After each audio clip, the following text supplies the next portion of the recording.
Hi, it's Skip from Skip's Messy Workbench. This is an introduction to my next project. As I was researching the kits on my shelves and trying to determine what is it that I want to build next, I came across some very interesting stories and facts on one of the kits. Based on that research, this project became huge, at least huge for me. And it's going to consist of actually 3 builds. This project has a theme to it, and that theme is America going to war. And no, it's not all military builds. Keep watching, and I'll be right back to fill you in on this project.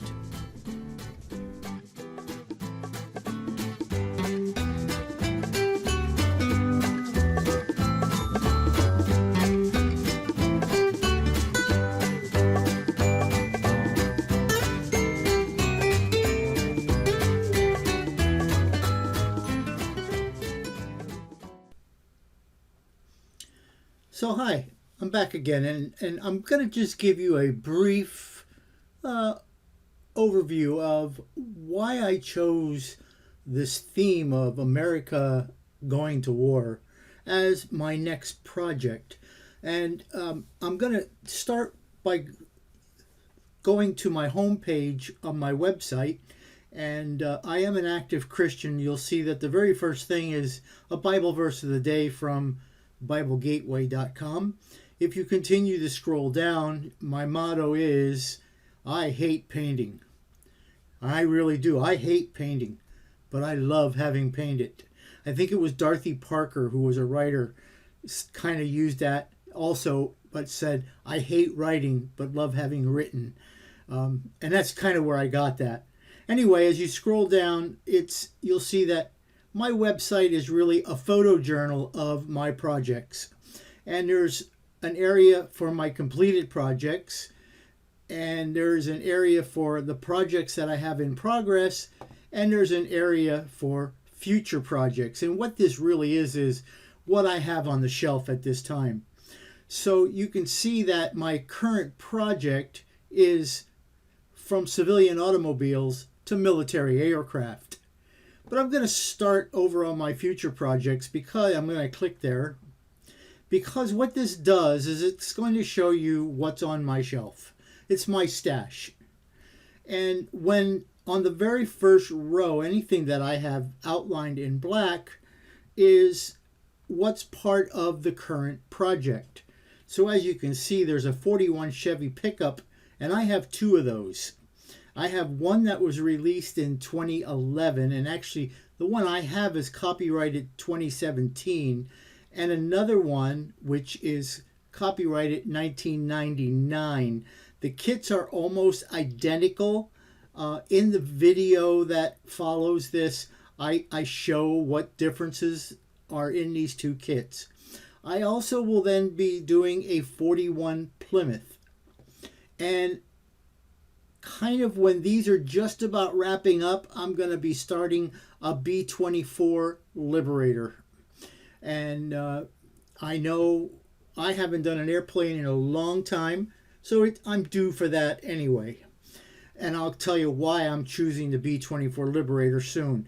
But you can see on my shelf, as I was doing my research, the 41 Chevy is what led me to this whole America going to war. So I was looking and researching, do I want to do any of these? And actually I kind of thought, wow, maybe I'll do the Mack Bulldog, because I live in eastern Pennsylvania, and I'm about 20 miles away from the Mack truck plant here in Allentown, Pennsylvania. And I know quite a few people that work at Mack Truck, both in production and in engineering.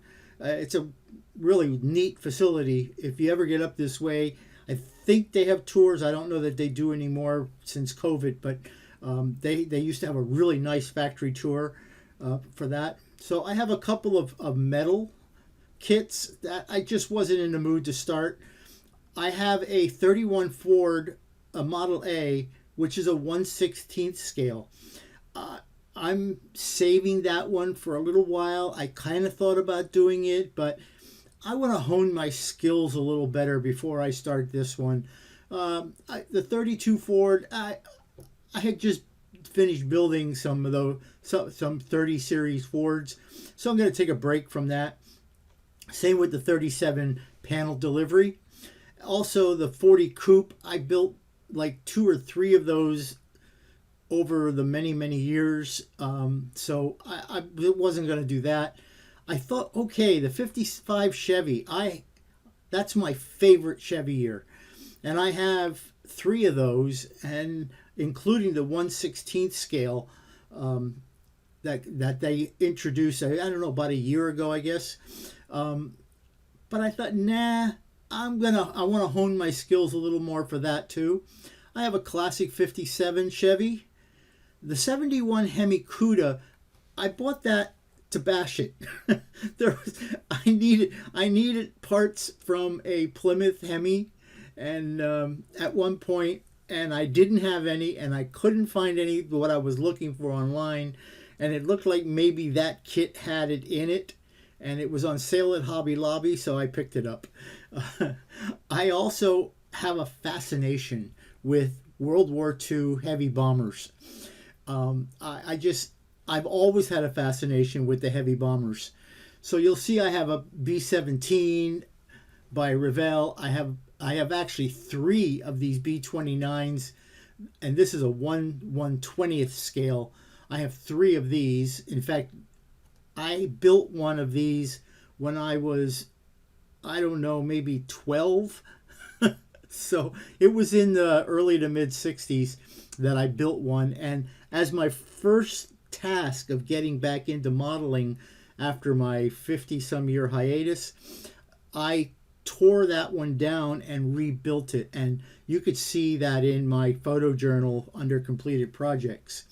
I have 2 1/48 scale B-29s, one Revell, one Monogram. My idea behind these 2 is to make one, and I don't know which one, I'm going to make one of them Fifi and the other one Doc, because Fifi and Doc are the only 2 B-29s that are flight worthy. And I've seen both of them at an air show, and I was very fortunate to be able to go inside of Doc. I sat at the engineers council. They wouldn't let us sit in the pilot or co-pilot seat, and they wouldn't let us go through the tunnel back to where the gunners sit. But I was just, oh man, this is so cool to be inside this bomber. They were actually taking people up in Fifi, but the price was just enormous, and I didn't want to spend the money at the time. But next time Fifi's at the air show around here, I think I'm going to spend the money. I want to go up in one. So anyway, I have 2 B-52s. I have one 1/20th scale, I think that is, from Atlantis, and I have the 1/48th scale from Minicraft. I have a Kmart Havilland. I've built a couple of these.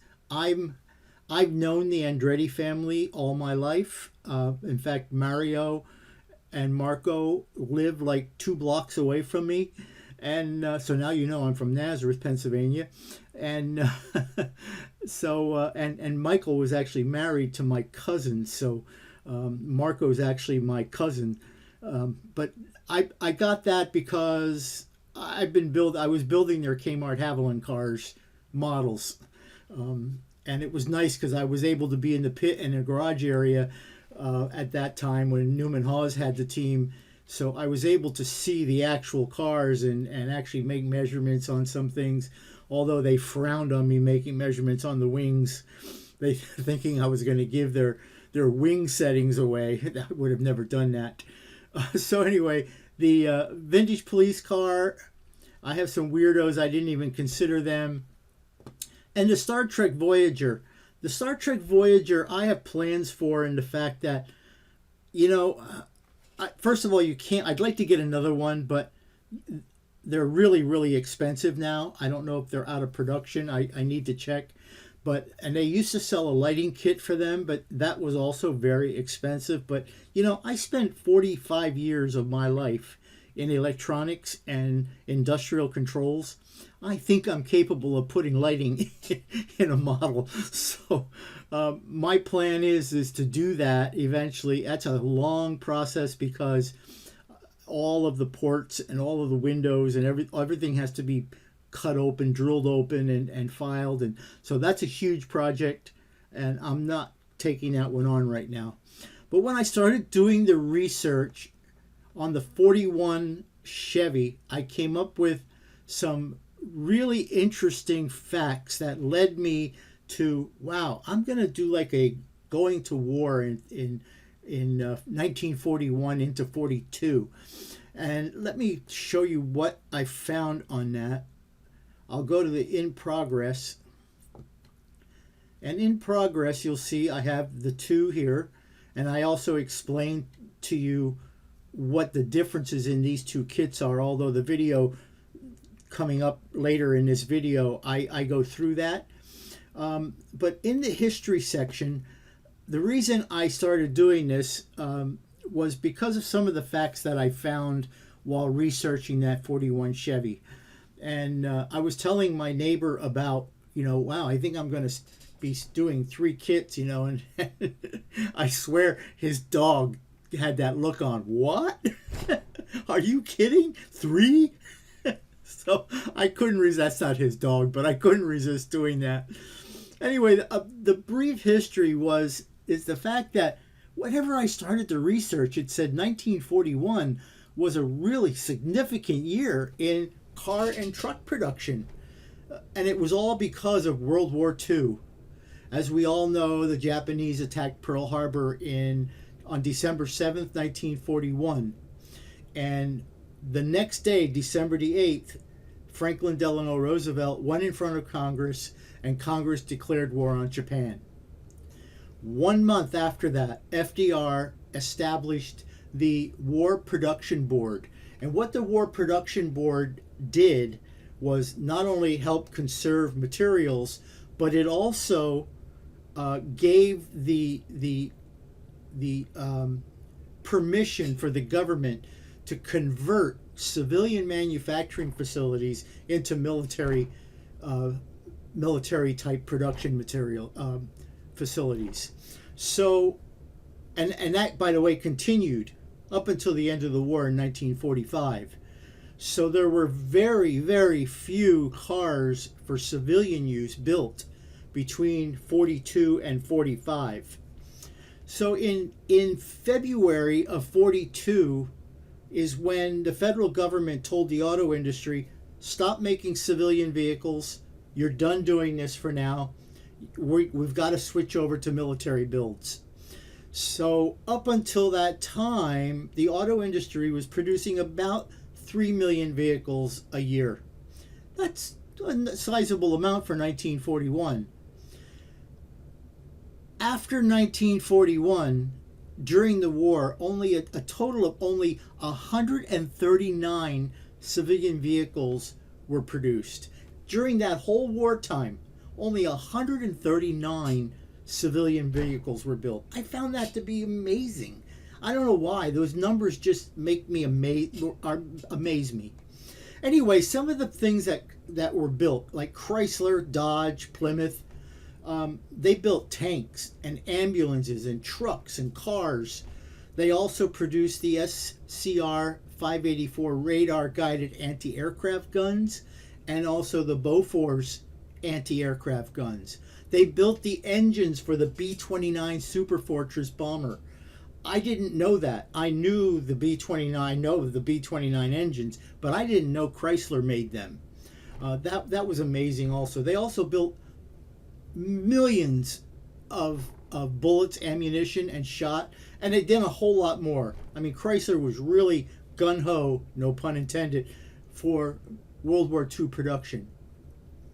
I'm going to skip the Chevy produced armored cars, trucks, ambulances, shells, aircraft engine parts, gun parts, along with a variety of other items also. But Ford, who invented the assembly line feature, they actually built a plant in Willow Run, Michigan. They call it Air Force Plant 31 to start building the B-24 Liberator. Now you know why I added the B-24 Liberator. So if we look at the 41 Chevy Pickup, in 41, Chevy built about 65,500 pickups. In 42, they only built 23,700 pickups, again, for civilian use. And by 1948, they were back up to 69,000 per year for civilian use. So you could see how just in that time frame, how Chevy, offset production. So in 42, there was only 1/3 of the trucks produced for civilian use. We also found out, and I'm not going to go into a lot of this. You could find a lot of research. I'm going to have more on my website about this, because again, I'm fascinated with this stuff. I just love it. Anyway, you're going to find that during those years, Chevy, Ford, Chrysler, there was like no civilian vehicles built whatsoever. So you're going to be hard pressed to find a 43 or a 44 or even a 45. You might find some around, because I know Chrysler built a few civilian vehicles, maybe some of the other places a few, but they're going to be hard to be found. And that's also why then I chose the 41 Plymouth, because that was the other year of Plymouth cars that was one of the last civilian vehicles they built until after World War II. So I chose that one also. But then I had to do the B-24, because Ford Motor Company built an 80-acre manufacturing plant. Again, it was at Willow Run, Michigan, and they broke ground. They broke the ground in April of 1941, and by September, 6 months, the facility was complete. An 80-acre manufacturing facility up and running in 6 months. That's amazing. I don't think we can do anything today in 6 months that size. They even built dormitories for their employees, because employees were there for many, many hours, and instead of commuting home, they actually lived on the site. They added and extended the commercial rail system to go from the downtown areas directly to the plant, so employees can commute easily to the plant and be able to go home at night. Now, the startup on the plant was a little slower. Even though the plant was built in 6 months, it was a little slower because Ford was smart. They knew, you know what, this war's not going to last forever. We manufacture cars. So they built the plant for two purposes. One was to manufacture cars, but the primary thing is to make sure that they can manufacture airplanes. So they had everything in place so that after they made the airplanes and they were all finished and the war was over, they could switch back and start making automobiles again. Wonderful thought on that. So by the summer of 1943, Ford employed 42,000 people at the Willow Run plant. And in the first months of production, they built 230 B-24s per month. By 1944, the plant was producing 650 bombers per month. And when production ended in April of 1945, the plant had built over 8,600 B-24 Liberators. I find that amazing, what people of that time were able to do when everybody gets together and points toward a common goal. Anyway, as I was going through this history, and there's a lot more, but I won't bore you with it. There's a lot more that I found on this, and that's actually why it took me longer than to get my next project up. Anyway, I'm not going to bore you with all that stuff because it's available online. And I will also be including links on this website because I'm not finished building this part of the website, even though it is live, it's active. Um, so that's why I chose the B-24 Liberator as another project. I'm probably, and I don't know this for sure, but after the Liberator, I may shift over to the B-29, mainly because Chrysler made the engines on that. But you know, the B-29s didn't really wasn't really used in military service until right at the end of World War II, and then more into the Korea and Vietnam era. So anyway, that's my brief history of what I did and how I found the what I wanted to do for this project. So these are the models or the kits that I'm going to be doing. I'm going to be working on this 41 Chevy and this 41 Plymouth simultaneously. And then as I get toward the end, I'll start the B-24. So stay with me, hang in there. I'm going to the shop. You know the routine. Right out that door, we can go to the shop. And I'm going to open the 41 Chevy. I'm not doing a box opening. It's already been opened. But I'm going to go through it. I'm going to show you some of the differences in these two kits. Also some of the things that I want to do with the kit. And I'm going to briefly open the 41 Plymouth just to give you an idea of what I kind of want to do there. Because when I do a project, or in this case projects, I always like to try something that I've never tried before. And that's what I'm doing on these kits also. So hang in there and let's go down to the shop. Follow me down. Thanks. See you in a minute.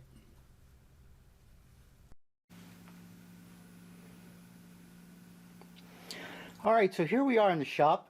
And as I said in the introduction, I'm taking on a fairly large project, large for me at least, in that I'm going to be working on at least 2 models at the same time, and I don't normally do that, but I'm actually going to be doing 3 at a time.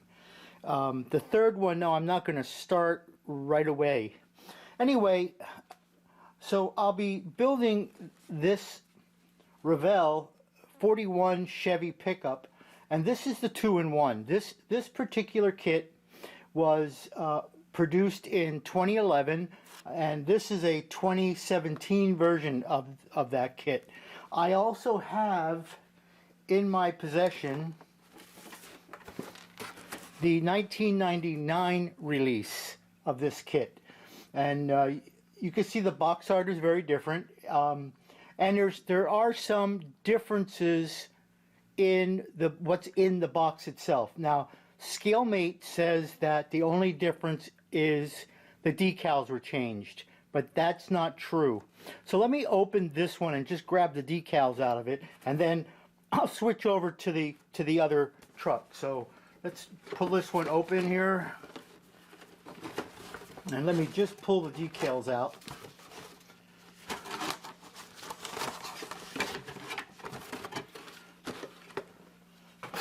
And let me open this one.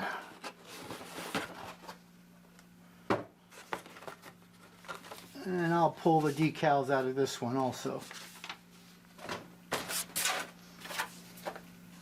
So we can see right off the bat that the decals are very different. This one is from the 1999 release. This is from the 2011 release. So you can see on the 1999 release, and I can't tell whether this is going to focus or not, we have just some body markings. And where is my pointer?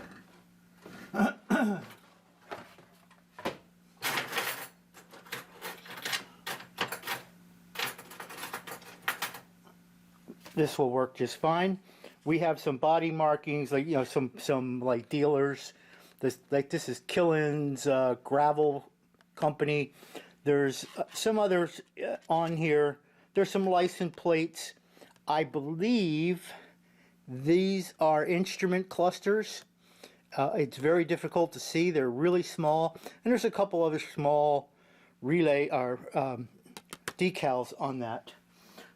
The other one, the one that comes with the 2011 release, you can see has the wood grain bed decal and also some wood grain for the back side rails. I don't intend to be using these. I want to do mine in actual wood. I found that balsa wood can be made to look really nice with for the bed, and also I want to do a different style type of side rails on the back. You'll see that they got some different types of decals. This is a Slam and Hammer, and up here in the corner are basically the same instrument clusters. It looks like we have some white walls here, and there's a series of different type of stickers with license plates. So that's that. I probably will be using none of those, but that's me. I'm not a big decal person, to tell you the truth. So I don't want to get these things mixed up. All right, now, so in the, other than the excuse me, other than the decal sheet, the 2011-2017 model comes with sport wheels. It also comes with a custom air cleaner and a chromed custom rocker panel, or rocker cover. I didn't take this out of the bag yet because I'm not really planning to use these. I'm going to make my build more traditional, more like it would be a rehabbed or refurbished type truck, back to its original state. Also, it has in here, and I'll take this out of the bag, this is the sun visor. This is supposed to be a custom carburetor, but I'll tell you what, to me that does not look like a carburetor. Maybe it does to you, but it doesn't to me.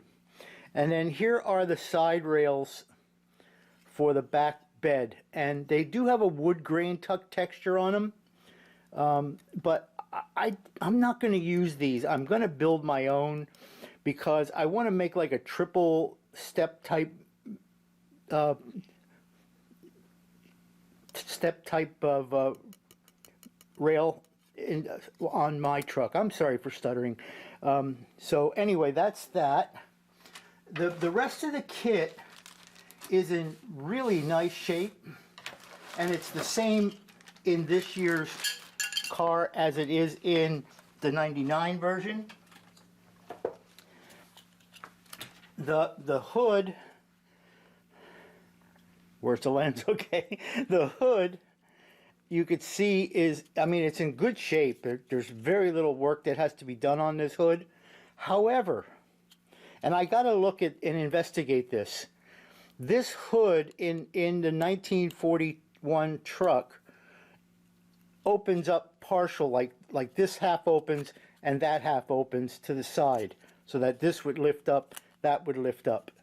And I'm not sure if that seam will allow me to do that, but if it doesn't, I'm going to have to do something, because I want this to open, this hood to open like the actual 41 opened. So we'll probably be doing something with this. The chrome looks really, really nice on this model. I love this waterfall grill that was on the 41s, and I'm not sure if I'm going to black wash the grill or if I want to cut open this grill so that you can see into the radiator. So I've got to make that decision yet. My one concern is that, and I hope this is in focus, I can't really tell, that this bottom piece, there's really no support here for opening. Once I open this, this will be like these grill pieces just hanging in midair. So I've got to see if there's room. Maybe I could add another thin strip to give some support. But I'll be thinking about splitting this grill to make it more open and make it look more real. You can see it has front and rear bumpers, the mirrors, the door handles and window cranks. I mean, everything is looking really, really nice on this chrome tree.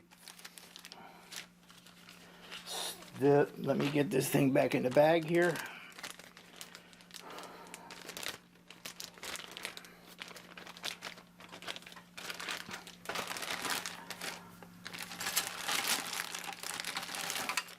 The body itself is in really nice shape.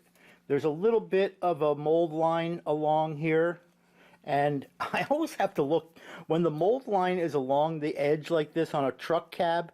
I always gotta wonder, is that line supposed to be there? So I'm gonna do a little bit more research on that. If not, that's an easy fix to sand that off. Other than that, this cab is in nice condition, very nice condition.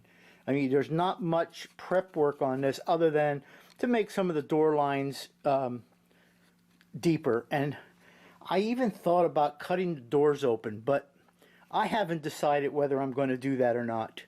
I'll cross that bridge when I get there.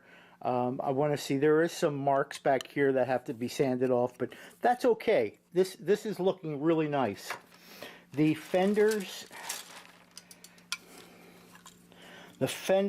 and inner area look really nice. There's hardly any work to be done on those. There's very little flash on it. The headlight tubs are built right into the fenders, which is okay. So that's looking really good. And the rest of the kit, here's some of the red. The rest of the kit looks really good. Now, I'm going to be using the original flathead that the truck had in it, along with the original rocker panel cover or rocker cover. I may sand off this detail on the firewall. Again, I haven't fully decided on that whole thing yet. The radiator looks like it has enough detail on it, along with a cap. Again, I don't know if that, along with the cap built right into it, that is another reason why I'm thinking I want to cut open that grill. The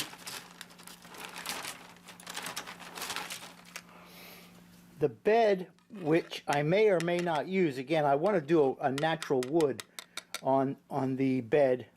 The tailgate, I'm so glad that the tailgate does not have Chevy on it, because in 41, Chevy did not put Chevy on the tailgate, and it was because they were already smelling war in the air, and they assumed that these trucks would most likely be used during the war.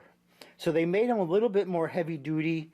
They did not stamp the Chevy on it, just because of getting ready for a possible war. In 1941, they weren't quite sure until naturally December the 7th when Pearl Harbor got attacked.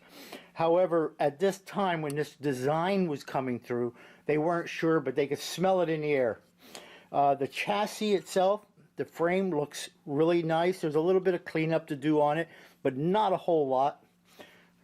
This looks like it's going to be a nice build. I'm going to be using the steel wheels because I want to do, you know, what it would have looked like new in 1941. It looks like it's got a transmission housing here and the rear end. The steering wheel, I can't tell if this I believe is a suicide knob. I'm not sure. Either that or it's just a glob of plastic got hung on there. So I gotta think, because suicide knobs are usually not off to the side, they're usually on the wheel. So that may need to be fixed either way.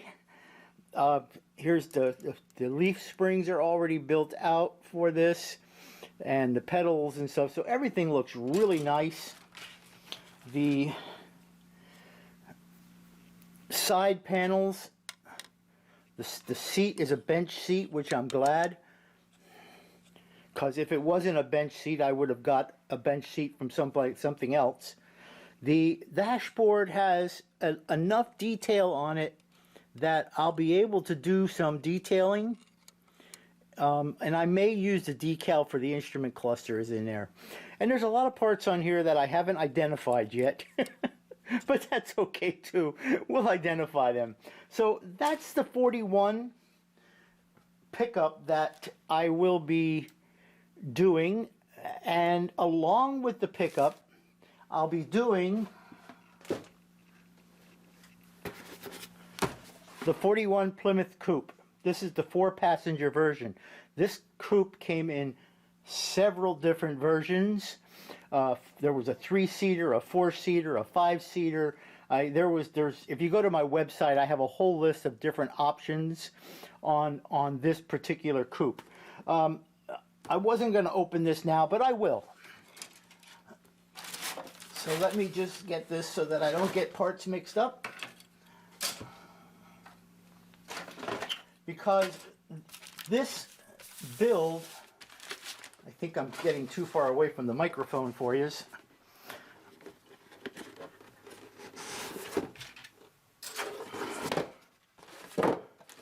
Everything in this build looks really, really nice. In fact, I didn't even take stuff out of the bags yet, but everything looks really nice. Again, the grill, I may want to cut these open so that we could see in through to the radiator. I love the baby moons that are already on the wheel, the hubcaps. So I'm not sure which ones I'll use yet. So that's that. The body itself is in really nice shape. I mean, there's not a whole lot to do. I have not seen any mold lines on this body.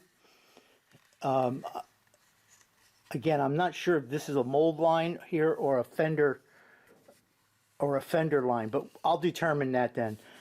The one thing I am going to do on this model though is I am going to cut this trunk open. This trunk is going to get cut open, and the reason is that these cars were used a lot by salesmen in 41 and after.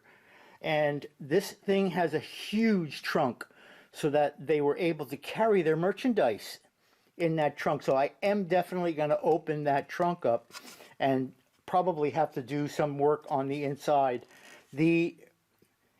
I'm not sure if I'm going to cut these doors open yet. I might. It depends on how much work I'm going to have to do to reconstruct this door, all the door details. Everything else in this kit is pretty well just, good to go. I'll show a little bit more of this kit when I get to that point and when I get to prepping this stuff. So I just wanted to introduce what I will be doing and let you know that I'm still alive and well. It's fall here, or approaching fall here in Pennsylvania, and I have been busy trimming trees and getting everything outside ready for that terrible winter months. So I haven't had a whole lot of time, but I've been doing a ton of research on this project, and so I will be doing these two to start out. Now, as I said in the intro, Ford built an entire plant for World War II, and they built it at Willow Run, Michigan. And I'm probably going to have to back the camera up or something here. But they built the plant.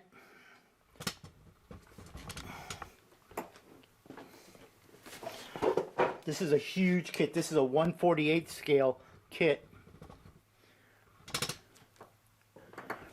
And I can't see my finder here.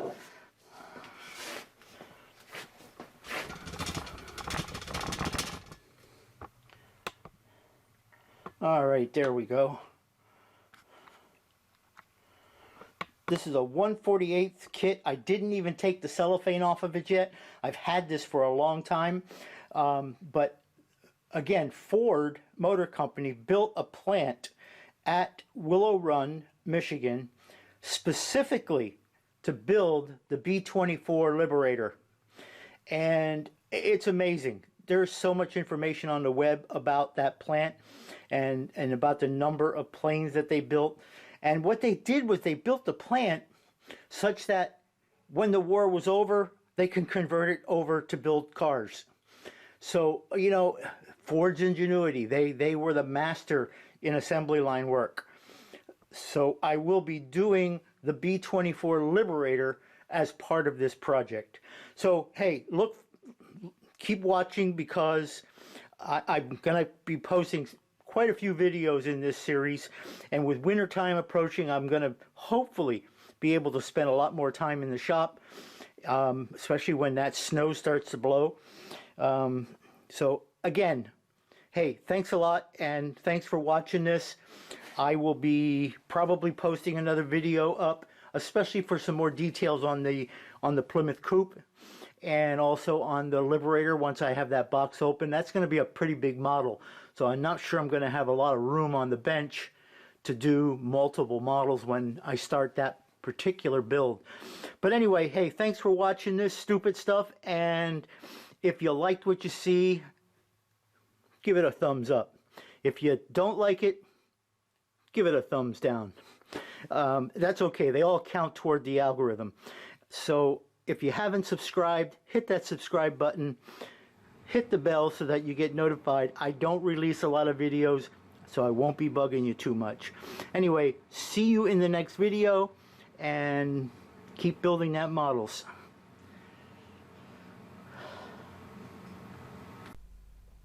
I want to thank you all for watching, and if you like what you saw, give it a thumbs up.